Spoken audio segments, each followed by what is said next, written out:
Welcome back to the YouTube channel, and today what we're going to do is show you how to use AI, ChatGPT. I think I keep getting that right. ChatGPT. Came up with a new name for it. Call it that. What was it? What? What was it that you said the other day? GBH? No, ChatGPT. GHB? What? ChatGPT on how to turn one piece of content into more pieces of content, okay? And we're going to use this specifically from a video transcript. So this is from a reel that we've made, okay? So it's under a minute. It's something that we put on YouTube Shorts. So we put it on YouTube initially because YouTube provides you with a transcript of the video. So it's a very useful way. There's probably multiple softwares that will make a transcript of it, but we like to use YouTube because we put it on there anyway, so the work's already done, okay? We've got this transcript now of the reel that we made, and we're gonna now turn it into multiple forms of content. So what I'm gonna do is screen share my laptop, and then I'm gonna walk you through the process. So all you need to do is have the transcript here, which I'm circling with the mouse, and then you have to ask it the right questions. The trick with using ChatGPT effectively is asking correct questions. If you ask things in slang or short term or cut words off to make things seem easier, you know when your teacher in school, right, says write the answer in full sentences and you're like, why the fuck would I write the answer in full sentences? I've already got the question there. This is one of those reasons why, okay? You're ungrateful little bastard. This is why we told you to do that. It's so that when you speak in terms that maybe the person doesn't correctly understand, you get the right fucking answer. So any of you that said, school taught me nothing, it's because you didn't listen, all right? It's because you didn't listen. It's all your fault. So the question we asked it is, can you turn this video transcript into an email with a call to action for downloading the free training where we go into this in more detail? I then post the transcript and then it gives me the answer. It gives me the email subject, maximize your business growth in Q1 with our free training. Dear name, blah, blah, blah, blah, blah. I'm not going to read for you because I'm assuming that you can use full screen on it and read it, but this is a very useful email.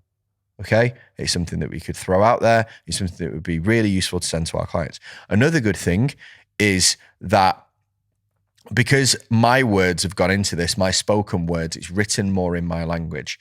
Now, again, with this, questioning becomes key.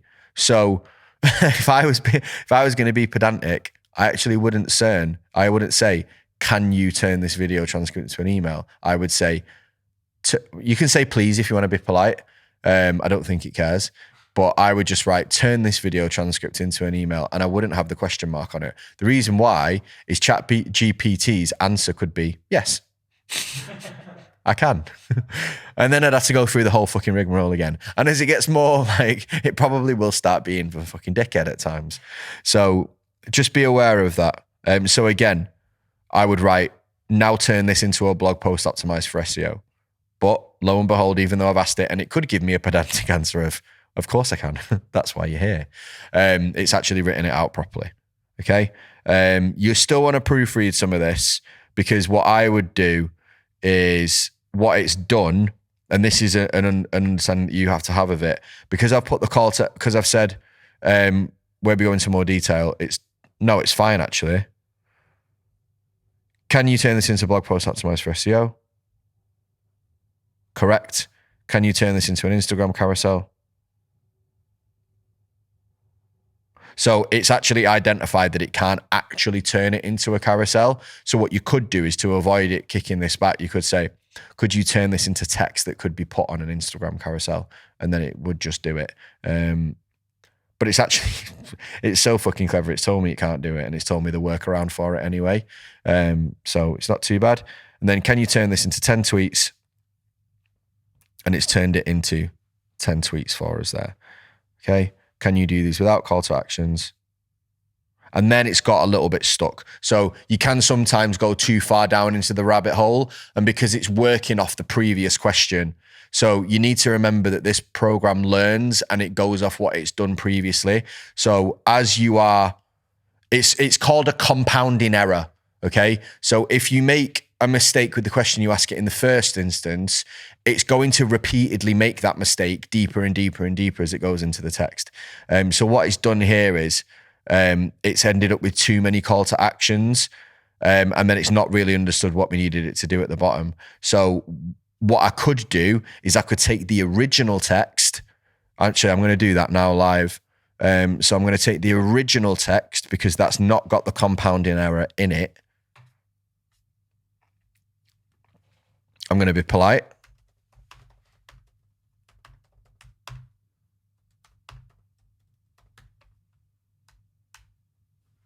I'm going to put it in there so it knows it's the text, and then I'm going to hit enter. So if you ever get stuck and you think it's gone too far down a rabbit hole, you can also go back to the original text and copy and paste that in as well, and that'll remove the compounding error. So if somebody's made an error earlier in the thing, that's something I learned from teaching, to be honest with you, because what you do when you mark work like that is if a student makes an error earlier in the text, you don't consistently penalize them for it throughout the rest of the essay or throughout the rest of the text. So you say error carried forward, and that would just mean, so say if I was a physics teacher, so it's more math stuff, right? If there's a 2-part question and they answer the first part of the question wrong, get the wrong answer, and then it says, right, use your answer for A to calculate the answer to this question. Okay, so you get an error carried forward. It means they don't penalize if you get it right with your wrong answer, but your wrong answer, you know what I mean? If you get the second question right on the information that you gave it, you still get the mark. So that's something that you just want to think about when you use ChatGPT is compounding error going forward. You can always go back to the one that you knew was correct and get that right. And if you look here, these 10 tweets are actually, I think, better than the original 10 because I've removed all the compounding errors and the cutout that it's had. Please note you have to shorten the tweets. So what I could do, I'm not sure if they are over 280. I'm not going to check.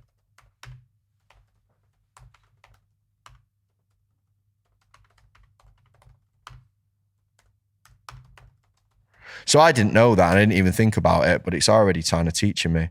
Here are shortened versions of the tweets that fall under 280 characters. Done. It's just coaching me how to post on Twitter, which is mad because I don't really post on Twitter. So I know there's obviously a cap, but I didn't know the cap was 280. And before, I would have to go and search that and Google what's the character limit on thingy, and then I would have to start again. And here I can just do it. So yeah, that's everything on. So you can obviously the scope of that is endless for you to produce lots and lots and lots of different content off your short form video. So there's ways to do this, okay? You can take text that you've already done and replicate into other forms of text, other types of text. You can take text that you've done and turn it into a script for a video and then speak it. Or if you're like Simon, where you don't really like writing and you prefer video content and you're better on video, you can actually take your video transcriptions and turn them into text. So if you don't like writing, English isn't your first language, you know, especially if English isn't your first language, this is a brilliant way of taking written video and turning it into text format. So yeah, there are loads of different ways. Let us know in the comments if you've been using this and any ways that you've been using it, because I feel like for the next few months, this is going to be a collaborative effort and us all learning at the same rate. So now you'll see who's really clever because you'll see who's figuring shit out for themselves and who's just copying what other people are doing. So if you want to copy what I'm doing, not that I'm really clever, Simon's done most of this, I'm just filming it. I gave you the little teaching bit on the background, but Simon did most of the legwork. So props to... So yeah, Simon's dyslexia that bad, it gave ChatGPT dyslexia. The open source has gone dyslexic now. No, but Simon did the legwork for this, so thank you to Simon. Make sure you follow Simon on Instagram because I reckon he's down a rabbit hole in this, and I know what he's like when he gets down a rabbit hole. So there'll be lots of content coming out upon this. But if you want to keep up to date with how we're using it and what we're doing, make sure you subscribe to the channel, click the notification icon, and we will see you next time.